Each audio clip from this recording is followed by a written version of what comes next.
Sa ngalan ng Ama, ng Anak, at ng Espiritu Santo. Amen. Sumainyo ang Panginoon. At sumayo rin. Mga kapatid, sa araw na ito ating pinagdiriwang ang banal na kapistahan ni San Marcos, isa sa mga sumulat ng mabuting balita, isa sa mga ebanghelista. May iniwan si San Marcos dito sa mundong ito. Ang kanyang sulat, ang kwento tungkol sa ating Panginoong Hesukristo. Magandang pagnilayan yan. Magandang itanong sa ating sarili. Kapag tayo ang lumisan, kapag tayong nawala na dito sa mundo, anong iiwan natin? What mark will you leave on this earth? Aminin natin, minsan hindi magandang ating iniiwan sa ating mga kapwa. Madalas tayo nag-iiwan ng sakit ng loob. Madalas sinusugat natin ang kanilang mga puso. Sa mga pagkakataon na kung saan tayo'y nakasakit sa ating mga kapwa, sa mga pagkakataon na kung saan hindi natin dinala ang mabuting balita ng ating Panginoong Hesukristo, tayo'y magpakumbaba. Hilingin natin muli ang awa at pagpapatawad ng Diyos. Inaamin ko Sa makapangyarihang Diyos at sa inyo mga kapatid, na lubha akong nagkasala sa isip, sa salita, sa gawa at sa aking pagkukulang. Kaya'y sinasamo ko sa mahal na Birheng Maria, sa lahat ng mga anghel at mga banal, at sa inyo mga kapatid, na ako'y panalangin sa Panginoong ating Diyos. kaawaan tayo na makapangyarihang Diyos, patawarin tayo sa ating mga kasalanan, at patnubayan tayo sa buhay na walang hanggan. Amen. Panginoon, kaawaan mo kami. Panginoon, kaawaan mo kami. Kristo, kaawaan mo kami. Kristo, kaawaan mo kami. Panginoon, kaawaan mo kami. Panginoon, kaawaan mo kami. Gloria in excelsis Deo.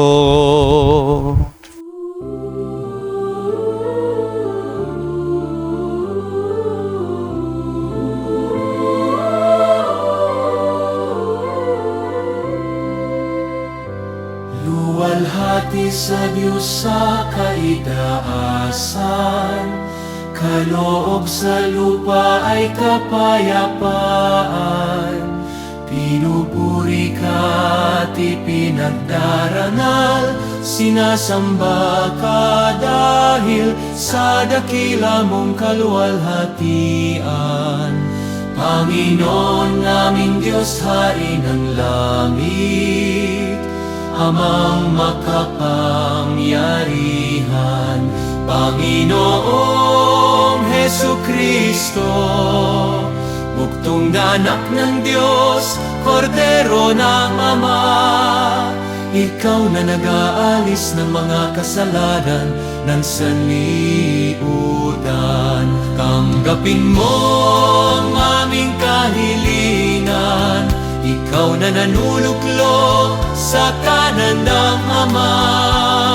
Maawa ka sa akin, ikaw lang amang manal, Panginoong Hesukristo, kasama ng Espiritu, sa luwalhati ng Ama. Amen.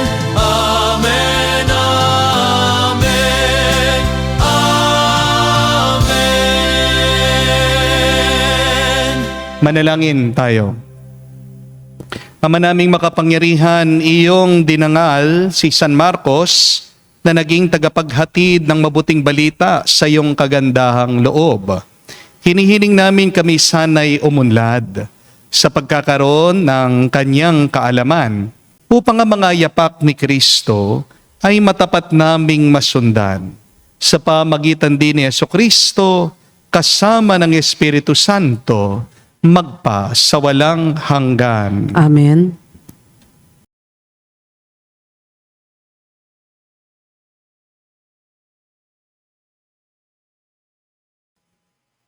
Pagbasa mula sa unang sulat ni Apostol San Pedro. Mga pinakamamahal, magpakababa kayong lahat at maglingkod sa isa't isa ayon sa nasusulat. Kinamumuhian ng Diyos ang palalo at kinalulugdan niya ang mababang loob. Kaya nga, pasakop kayo sa kapangyarihan ng Diyos at dadakilain niya kayo pagdating ng takdang panahon. Ipagkatiwala ninyo sa Kanya ang inyong kabalisahan, sapagkat siya ang kumukupkop sa inyo. Humanda kayo at magbantay. Ang diablo na kaaway ninyo ay parang leong maatungal at aali-aligid na humahanap ng masisila. Labanan ninyo siya at magpakatatag kayo sa inyong pananalig sa Diyos. Tulad ng alam ninyo, hindi lamang kayo ang nagtitis ng ganitong kahirapan, kundi pati ang inyong mga kapatid sa buong daigdig. Pagkatapos ninyong magtiis ng maikling panahon, ang Diyos na bukal ng lahat ng pagpapala, ang siyang magbibigay sa inyo ng kaganapan, katatagan at isang saligang matibay at di matitinag. Siya rin ang humirang sa inyo upang makihati kayo sa kanyang walang hanggang kaluwalhatihan kasama ni Kristo. Sa kanyang kapangyarihan magpakailanman. Amen. Sinulatan ko kayo sa tulong ni Silvano, isa nating kapatid na lubos kong pinagkakatiwalaan. Sa pamamagitan ng maikling sulat na ito, ay nais kong palakasin ang inyong loob at patunayan sa inyo na ito nga ang tunay na kaloob ng Diyos. Manatili kayo sa biyayang ito. Kinukumusta kayo ng mga kapatid na nasa Babylonia, mga hirang na pares ninyo. Kinukumusta rin kayo ni Marcos, ang mahal kong anak sa pananampalataya. Buong giliw kayong magbatian bilang magkakapatid kay Kristo.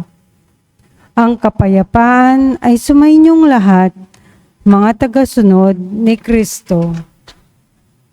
Ang salita ng Diyos. Salamat sa Diyos. Pag-ibig mong walang maliw ay lagi kong sasambitin. Pag-ibig mong walang maliw ay lagi kong sasambitin. Pag-ibig mo poon din na di magmamaliw, ang sa tuwid-tuwin ay aking aawitin. Ang katapatan mo'y laging sasambitin. Yaong pag-ibig mo'y walang katapusan. Sintatag ng langit ang iyong katapatan. Pag-ibig mong walang maliw ay lagi kong sasambitin. Umawit silang nilikha sa langit. Ang iyong ginaway siyang dinadalit. Ang katapatan mo poon ay inaawit. Sinong kapares mo doon sa itaas? Walang ibang Diyos na iyong katulad. Pag-ibig mong walang maliw ay lagi kong sasambitin. Mapalad ang taong sa iyo'y sumasamba. Sa pagsamba nila'y inaawitan ka. At sa pag-ibig mo'y namumuhay sila. Sa buong maghapon, ika'y pinupuri. Ang katarungan mo'y siyang sinasabi. Pag-ibig mong walang maliw ay lagi kong sasambitin.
Ang ipinakong Mesiyas ay karunungan at lakas ng Diyos na tagapagligtas.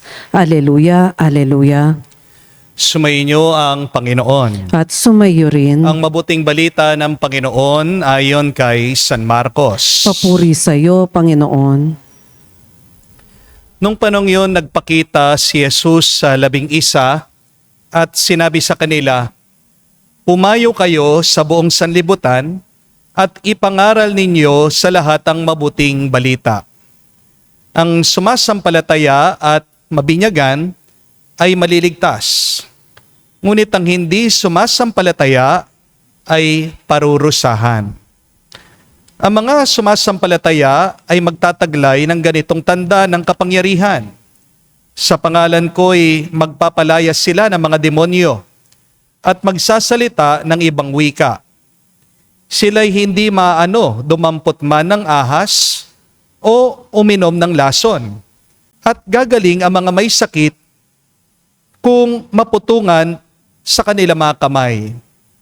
Pagkatapos magsalita sa kanila, ang Panginoong Hesus ay iniakyat sa langit at lumuklok sa kanan ng Diyos. Umayo nga ang mga alagad at nangaral sa lahat ng dako. Tinulungan sila ng Panginoon sa gawaing ito. Pinatotohanan niya ang salitang kanilang pinapangaral sa pamagitan ng kapangyarihang gumawa ng himala na ipinagkaloob niya sa kanila.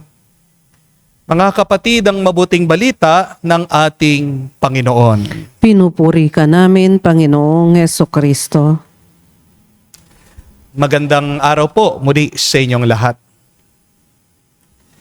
My dear friends, today we are celebrating the feast day of Saint Mark, one of the 4 evangelists. At habang tayo po ay nagpapasalamat sa Diyos dahil binigay niya si San Marcos sa atin na naging daan para marinig natin, matanggap natin ang mabuting balita tungkol kay Jesus, maganda din pong itanong, ano ang maituturo ng mga pagbasa natin para tayo po ay mabuhay na masaya, malusog, at mas malapit sa Diyos?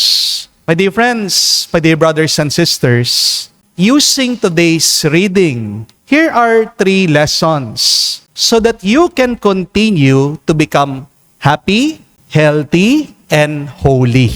First, to be happy, you must be humble. Ano po ang sabi ng unang pagbasa? God opposes the proud, but gives grace to the humble.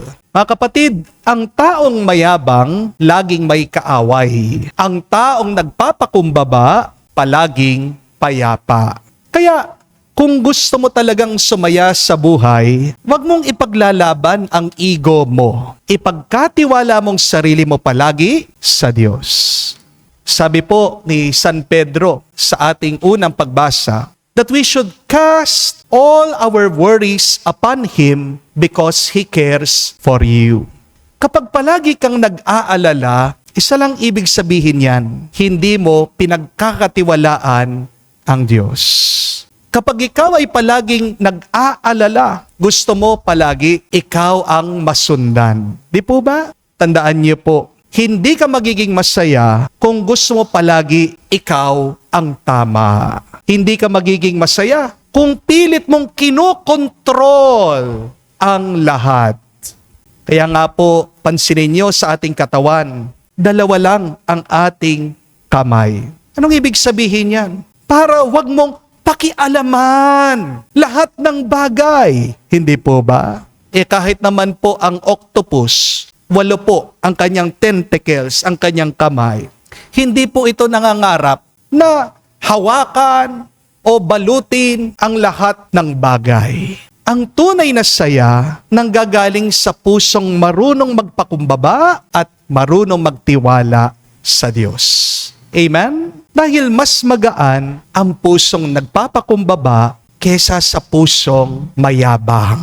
Pero pong isang misis dumating dito sa parokya. Isa pong matandang nanay. Nagrereklamo po siya sa kanyang anak na babae. Sabi niya, "Father, dahil balo na po ako, nakatira po ako dito sa aking daughter. Pero itong aking anak, napakaselan po niya. Pati po ang ref, gusto niya malinis, maayos. Tinanong ko naman po itong matanda, ano naman pong problema doon? Ayaw niyo po ba yon? Gusto niya malinis at maayos yung refrigerator niyo? Tapos sabi po niya, kasi naman po, Father, palagi po akong pinagsasabihan nitong anak ko. At tanong ko sa kanya, bakit po? Ayaw niyo po bang pinagsasabihan? Sumagot po itong matanda, sabi niya, kasi naman po, Father, mas matanda ako sa kanya. Nanay po niya ako Anak ko lang siya. Yun pala ang problema. Hindi naman pala yung ref. Hindi naman po pala tungkol sa kalinisan. Ang pinaka-problema ay yung puso nung matanda. Di po ba, mga kapatid? Minsan hindi po tayo nasasaktan dahil mali ang sinabi ng ibang tao. Nasasaktan tayo dahil ayaw nating itama nila tayo. Di po ba? Minsan, hindi tayo nagagalit dahil bastos ang ating kausap. Nagagalit tayo kasi nasasagasaan ang pride natin. Amen? Sinabi ko po dito sa kausap ko, Nanay, hindi po ibig sabihin matanda na kayo na tama ka palagi. At dagdag ko pa po sa kanya, habang po tumatanda tayo, dapat lalo tayong nagiging humble. Dapat natututo tayong magpakumbaba. At habang nagpapakumbaba ka, doon mo makikita at mararanasan. Lalong gumagaan ang puso mo. Doon ka lalong sasaya. Mga kapatid, tandaan niyo po ito. Hindi sukatan ng katotohanan ang edad. Hindi sukatan ng tama ang pagiging magulang. Minsan, ang anak, ginagamit din niya ng Diyos para turuan kayong mga magulang. Amen? Minsan, yung mga mas bata sa inyo, ginagamit din yan ng Diyos para itama yung matanda at lumang pag-uugali niyo. Amen? At kung hindi ka marunong tumanggap ng iyong pagkakamali, hindi ka lalago. Di po ba? Kaya ang tanong, bakit ang dami kayang matatanda pero hindi sila masaya? Bakit kaya ang daming merong edad pero puno ng galit? Kasi tumanda nga sila, pero hindi sila marunong magpakumbaba. Amen? Mga kapatid, gusto niyo po bang mas sumaya? Huwag mong ipaglaban ang pagiging tama. Ipaglaban mo ang pagiging mabuti. Huwag mong isipin, akong mas nakakaalam. Isipin mo, ano kaya ang pwede kong matutunan? At tandaan niyo po ito, the older that you get, the humbler you must become. The more humble you become, the happier you will be. Dahil sa dulo po ng buhay, hindi tayo huhusgahan kung gaano tayo katanda. Bandang huli, ang titignan ng Diyos, kung gaano kahaba ang ating pasensya, kung tayo ba talaga ay nagpakababa. Secondly, to be healthy, you must be vigilant. Ang habilin po ni San Pedro sa unang pagbasa, be sober and vigilant, the devil is prowling like a roaring lion. Kapatid, hindi lang po katawan ang kailangan nating alagaan, pati isip mo, pati puso mo, yang kaluluwa mo. Kasi po ang stress, galit, inggit, yan po talagang nagpapasakit sa atin. Yan po talagang nagbibigay sa atin ang sakit. At ang sabi po ng Biblia, ang demonyo ay parang leon. Hindi kanya agad kakainin. Hihintayin kanyang mapagod at doon papasok ang masama sa iyo. Kasi mga kapatid, kapag pagod ka, mas madali kang matukso. Di po ba? Kapag stress ka, mas madali kang nagagalit at umiinit ang iyong ulo. Kapag sugatan ka, doon ka mas nawawalan ng pag-asa. Kaya kung gusto mong maging mas healthy, bantayan mo ang iyong sarili palagi. Tandaan niyo po, hindi lahat ng masarap ay mabuti para sa iyo. Di po ba? Hindi lahat ng reaction mo ay tama at nakakabuti sa ibang tao. Bantayan mo ang iniisip mo kasi minsan hindi naman talaga tama yung iyong iniisip. Toxic yan sa iyo. Dahil ang taong hindi marunong magbantay at alisto, madaling matalo. Third and last, to be holy, you must be a missionary. Ang utos po ng ating Panginoong Jesucristo sa Ebanghelyo, narinig natin. Go into the whole world and proclaim the good news. Mga kapatid, ang kabanalan po, hindi lang po puro dasal. Ikaw ay banal kapag sumusunod ka at nagmimisyon ka.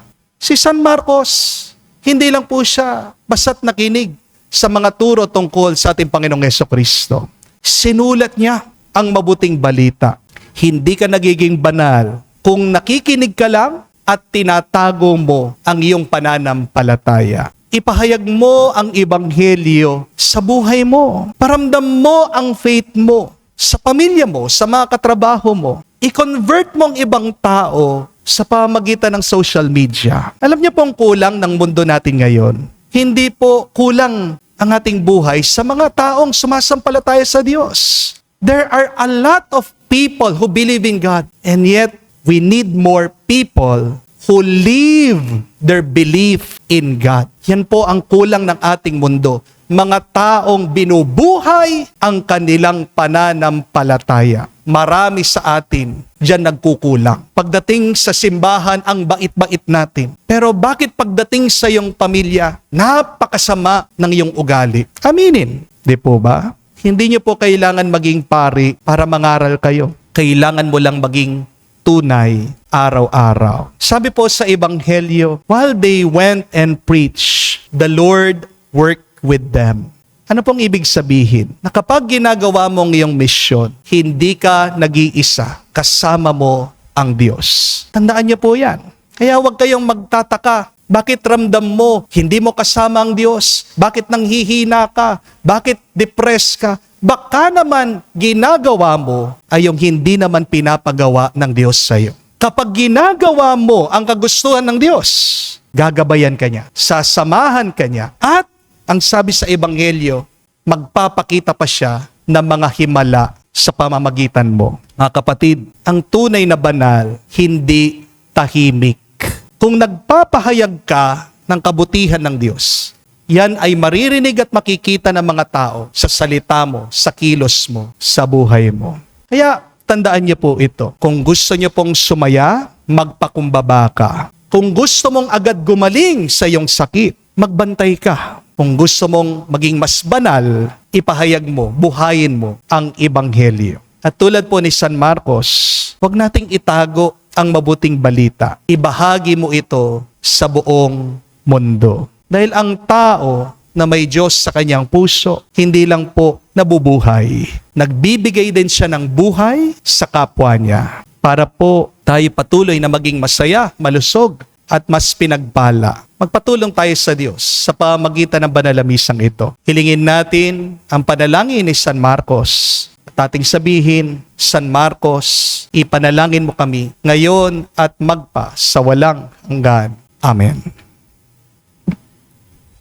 Tumayo po tayo. Alay po natin sa Diyos ang ating mga dasal at panalangin. Pinahayag ni San Marcos ang mabuting balita na tunay na Mesiyas, si Jesus na Kristo. Hinihiling natin sa Ama na dinggin ang ating mga kahilingan para sa isang mundong nangangailangan ng pag-asang hatid ng Ebanghelyo. Ating sabihin, Panginoon, dinggin mo kami. Panginoon, dinggin mo kami.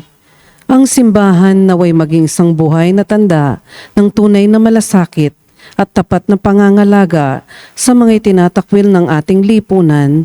Manalangin tayo sa Panginoon. Panginoon, dinggin mo kami.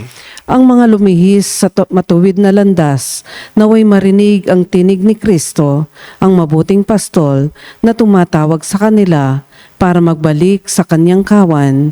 Manalangin tayo sa Panginoon. Panginoon, dinggin mo kami. Ang mga kabataan naway marinig ang tinig ng Panginoon na nananawagan sa kanila sa pagbabalik loob at sa isang buhay na nakatalaga sa paglilingkod.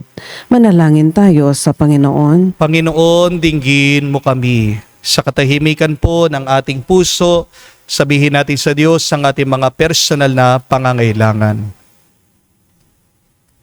Makapangyarihang Diyos, sa tulong ng mga panalangin ni San Marcos, tapat na ebanghelista, Nilalapit namin sa iyo ang aming mga kahilingan sa pamagitan ni Kristo na aming Panginoon. Amen.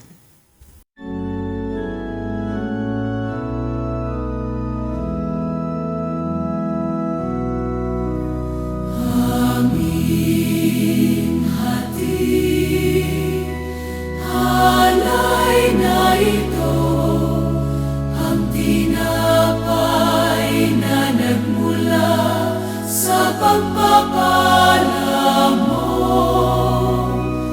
At tanggapin, alak na ito, inuming inihain sa'yo. Mahal naming Diyos, inyong tanggapin ang munting alay mula sa amin. Buong puso namin hihintayin, pagpapala na aming hiling. Pagpapala na aming hiling. Manalangin kayo mga kapatid para ang ating mga paghahain ay kalugdan ng Diyos amang makapangyarihan. Tanggapin nawa ng Panginoon itong paghahain sa iyong mga kamay sa kapurihan niya at karangalan sa ating kapakinabangan at sa buong sambayanan niyang banal. Ama naming lumikha, ngayon aming pinagkapuri na si San Marcos sa iyong dinakila.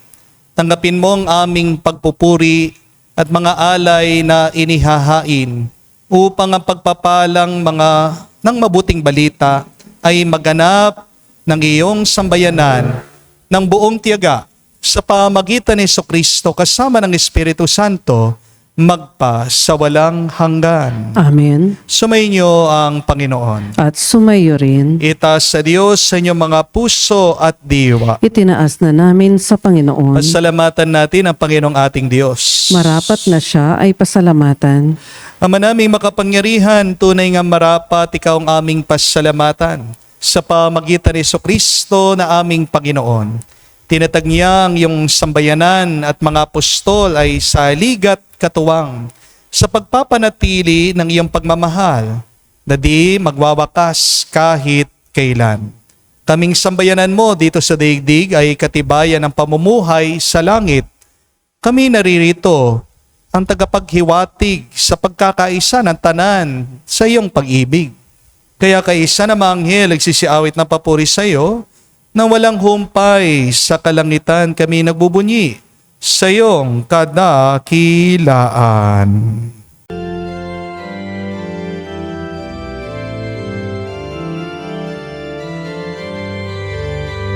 Santo, Santo, Santo, Panginoong Diyos ng mga hukbo, napupuno ang langit at lupa ng kadakilan mo.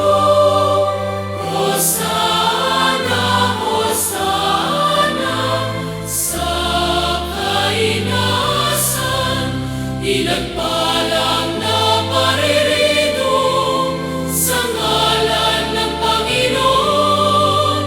Hosana, Hosana, sa kainasan.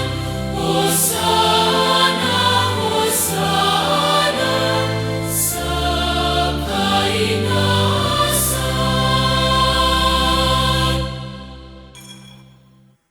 Ama naming banal, ikaw ang bukal ng tanang kabanalan. Kaya't sa pamagitan ng iyong Espiritu, gawin mong banal ang mga kaloob na ito, upang para sa amin, maging katawan at dugo ng aming Panginoong Heso Kristo. Bago niya pinagtiis ang kusang loob na maging handog, hinawakan niyang tinapay, pinasalamatan kanya. Pinaghati-hati niya iyon, inabot sa kanyang malagad at sinabi, tanggapin ninyong lahat ito at kanin. Itong aking katawan na ihahandog para sa inyo.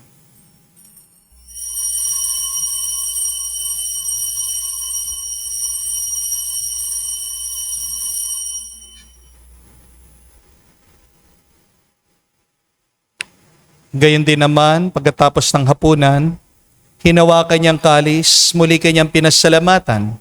Inabot niya ang kalis sa kanyang malagad at sinabi, "Tanggapin ninyong lahat ito at inumin. Ito ang kalis ng aking dugo, ng bago at walang hanggang tipan.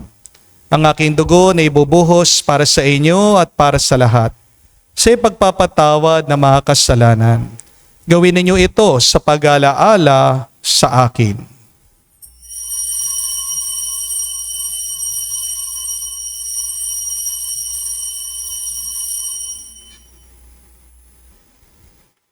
Ang misteryo ng pananampalataya. Aming ipinahayag na namatay ang iyong anak, nabuhay bilang Mesiyas at magbabalik sa wakas para mahayag sa lahat. Ama, ginagawa namin ngayon ang pag-alaala sa pagkamatay at muling pagkabuhay ng iyong anak. Kaya tiniyalay namin sa iyong tinapay nagbibigay buhay at ang kalis na nagkakaloob ng kaligtasan. Kami nagpapasalamat dahil kami yung minarapat na tumayo sa harap mo para maglingkod sa iyo. Sinasamo namin kami magsalo-salo sa katawan at dugo ni Kristo ay mabuklod sa pagkakaisa sa pamagitan ng Espiritu Santo. Ama, lingapin mong iyong simbahan, laganap sa buong daigdig. Puspusin mo kami sa pag-ibig. Kaisa ni Leon ang aming Santo Papa, si Florentino aming Arsobispo, at ng Tanang Kaparian. Palalahanin mo rin ang aming mga kapatid na nahimlay may pag-asang sila'y muling mabubuhay. Gayon din naman lahat ng mga pumanaw. Kawan mo't sila't patuloyin sa iyong kaliwanagan. Kawan mo't pagindapatin kaming lahat, makasalo sa iyong buhay na walang wakas. Kaisa na mahal na Birhen Maria, Ina ng Diyos. Kaisa ni San Jose ang kanyang maluwalhating esposo. Kaisa ng mga apostol at lahat ng mga banal na namuhay dito sa daigdig na kalugod-lugod sa iyo. Ipagdiwang nawa namin ang pagpupuri sa ikararangal mo sa pamagitan ng iyong anak, aming Panginoong Heso Kristo. Sa pamamagitan ni Kristo, kasama niya at sa Kanya, ang lahat ng parangal at papuri ay sa iyo, Diyos Ama, makapangyarihan, kasama ng Espiritu Santo, magpasawalang hanggan. Amen, Amen, Amen, Amen, Amen, Amen. Sa nakagaling na utos sa turo ni Jesus sa Panginoon natin at Diyos, ipahayag natin ang lakas, loob.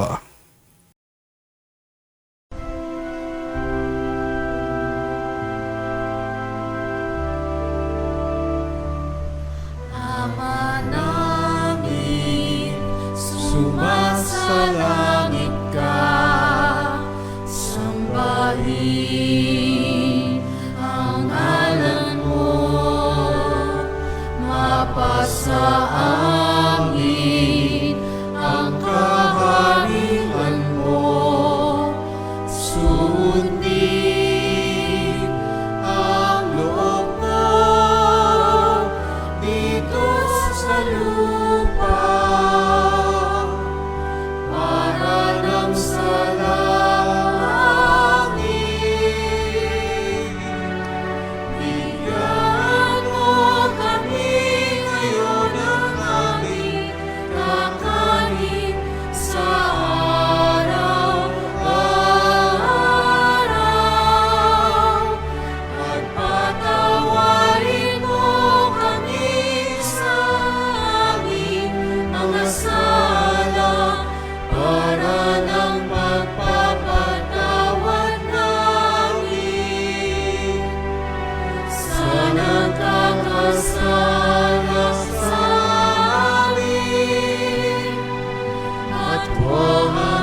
Hiniling namin kami, Adya, sa lahat na masama, pagkalooban ng kapayapaan araw-araw, ligtas sa kasalanan, ilayo sa lahat ng kapahamakan, samantalang aming pinanambikan ang dakilang araw ng pagpapahayag ng tagapagligtas naming si Heso Kristo. Sapagkat iyo ang kaharian at ang kapangyarihan at ang kapurihan magpakailanman. Amen.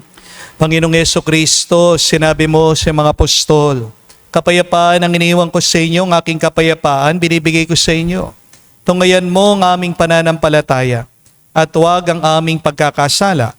Pagkalooban mo kami ng kapayapaan at pagkakaisa ayon sa iyong kalooban, kasama ng Espiritu Santo, magpa sa walang hanggan. Amen. Kapayapaan ng Panginoon ay laging sumainyo. At sumayo rin. Magbigayan po tayo ng kapayapaan sa bawat isa. Peace with you po. Kapayapaan po sa inyong lahat.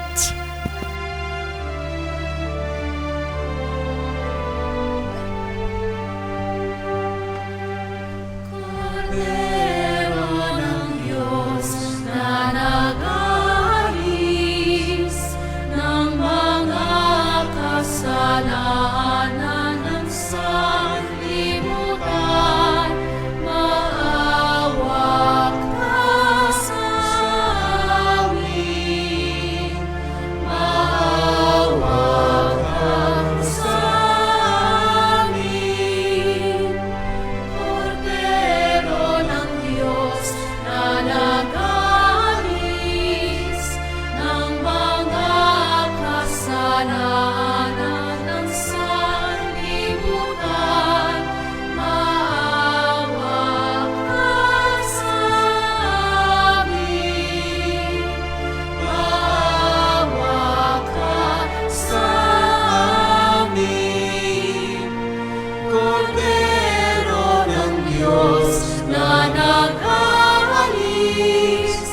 ng mga kasalanan ng sanlibutan, ipagkaloob mo sa amin ang kapayapaan.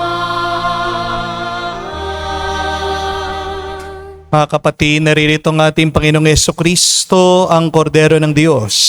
Siya nag-aalis sa mga kasalanan ng sanlibutan. Mapalad tayong lumalapit sa piging ng Kordero. Panginoon, hindi ako karapat-dapat na magpatuloy sa iyo, ngunit sa isang salita mo lamang ay gagaling na ako.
Manalangin tayo.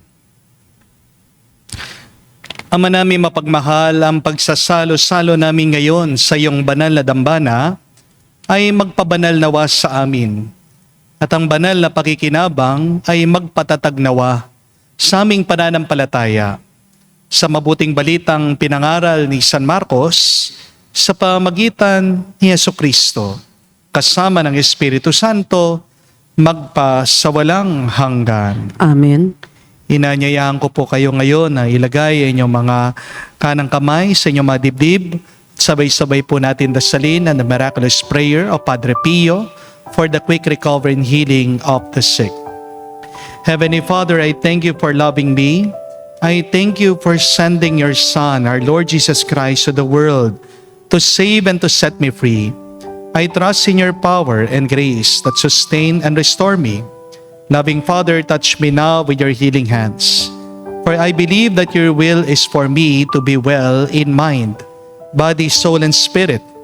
Cover me with the most precious blood of your Son, our Lord Jesus Christ, from the top of my head to the soles of my feet. Cast out anything that should not be in me. Root out any unhealthy and abnormal cells.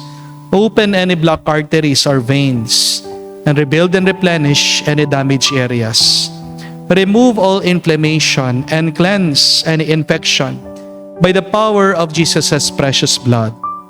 Let the fire of your healing love pass through my entire body to heal and to make new any diseased areas, so that my body will function the way you created it to function.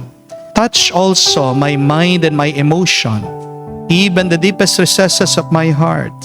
Saturate my entire being with your presence, love, joy, and peace, and draw me ever closer to you every moment of my life. And Father, fill me with your Holy Spirit and empower me to do your works, so that my life will bring glory and honor to your holy name. I ask this in the name of Jesus Christ, Amen. our Lord. Amen. We ask for the intercession of our Blessed Mother Mary. Hail Mary, full of grace, the Lord is with you. Blessed are you among women, and blessed is the fruit of your womb, Jesus. Holy Mary, Mother of God, pray for us sinners, now and at the hour of our death. Amen.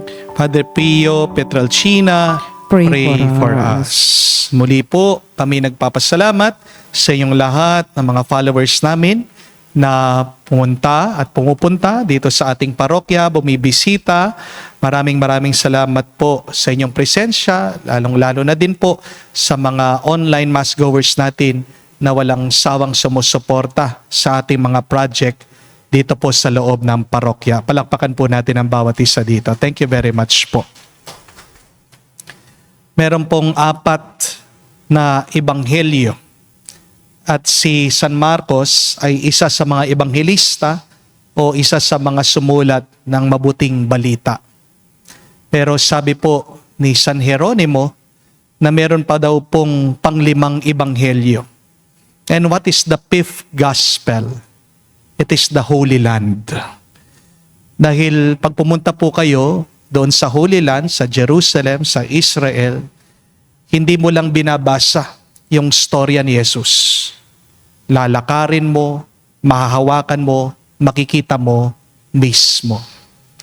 Pero yan po ang malungkot na kwento na dahil po sa hidwaan, gera ng Iran, Israel, yan po mga ibang terrorist group, Hezbollah sa Lebanon, nasisira po yung mga ibang lugar na kung saan namuhay, lumakad ang ating Panginoong Jesucristo. So, isa pong request ko sa inyo ay pagpatuloy po nating ipanalangin, ipagdasal ang kapayapaan para po ang mga banal na lugar din doon sa Holy Land ay manatili din pong intact at ligtas. Kaya po gusto ko ding i-announce sa mga nagtatanong po sa akin kung kailan po matutuloy yung ating pilgrimage sa Holy Land. Ito po ay mamumove na for next year. Ayaw ko pong i-risk yung ating pong kaligtasan. So pasensya na po yung ating pong Holy Land trip, yung ating pilgrimage this November ay mamumove po by next year. So maghintay lang po kayo ng announcement. But while we are preparing for the pilgrimage, please, let us prepare our hearts and let us pray that the Lord may convert hearts. Hanggat hindi po nagbabago ang puso ng tao, wala pong kapayapaan. Amen? So isa po yan sa ating prayer intention. The conversion of hearts so that peace will reign. Mga kapatid, alam ko po lahat tayo gusto nating maging healthy, happy, and holy. But as I have said in the homily, if you want to be happy, you need to be humble. If you want to be healthy, then you must be vigilant. And if you want to be more holy, then you must be a missionary. Ito po ang ating pagdasal, mga kapatid, naway pagkalooban din tayo ng grasya ng pagpapakumbaba, naway bantayan natin ang ating pinapasok sa isip at katawan natin. At naway buhayin natin, maging totoo tayo sa ating pananampalataya. Be careful with how you live your life. Why?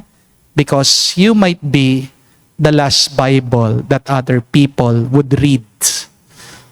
Yung mga tao ngayon din na nagbabasa ng Biblia. Pero, nakikita po nila ang ating Panginoong Jesucristo, ang ating pananampalataya sa pamamagitan ng pamumuhay niyo. Baka kayo ang nagiging dahilan sa gabal, bakit hindi po pumapasok ang tao sa simbahan? Dahil sa pamumuhay nyo, hindi kayo tapat, masama ang ugali niyo. Di po ba?